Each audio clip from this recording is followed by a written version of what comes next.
UTL solar solar लावणार आणि सबसिडीही मिळवून देणार। येत्या 15 दिवसात आचारसंहिता लागणार। विधानसभा निवडणुकांच्या पार्श्वभूमीवर गिरीश महाजनांसह भरत गोगावलेंचा दावा। मुवियासह महायुतीत जागा वाटपावरून हालचाली सुरू। अजित पवार गट महायुतीत 70हून अधिक जागांवर दावा करणार। विद्यमान आमदारांपैकी कोणाचंही तिकीट कापलं जाणार नाही, देवगिरीवरील बैठकीत हमी। मुंबईतील 36 जागांवर लवकर तोडगा काढण्यावर मुवियाची खलबत। मुंबईतील 6 ते 7 जागांवर तिढा। मेरिट अनुसार जागा वाटप बैठकीत चर्चा झाल्याची माहिती।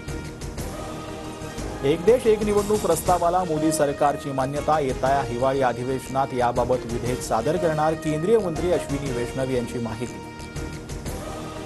एक देश एक निवडणूक हे सर्व ठीक, पण आधी महापालिका नगरपालिकांच्या निवडणुका घ्या। त्यांचा संबंध थेट सामान्य माणसांच्या प्रश्नांशी असतो। राज ठाकरेंची ट्विट करत सरकारकडे मागणी। राहुल गांधींनी ओबीसी आणि अनुसूचित जातींच्या मनात भीती निर्माण केली। माझ्यापेक्षा राहुल गांधींवर गुन्हा दाखल व्हायला पाहिजे, अनिल बोंडे आक्रमक। राहुल गांधींवर वक्तव्य करण्याची अनिल बोंडेंची लायकी नाही। वाचाळ विरोधात काँग्रेस उद्या राज्यभरात आंदोलन करणार। बोंडेंनी केलेल्या वक्तव्यावरून पटोले आक्रमक। UTL सोलार सोलार लावणार आणि सबसिडीही मिळवून देणार।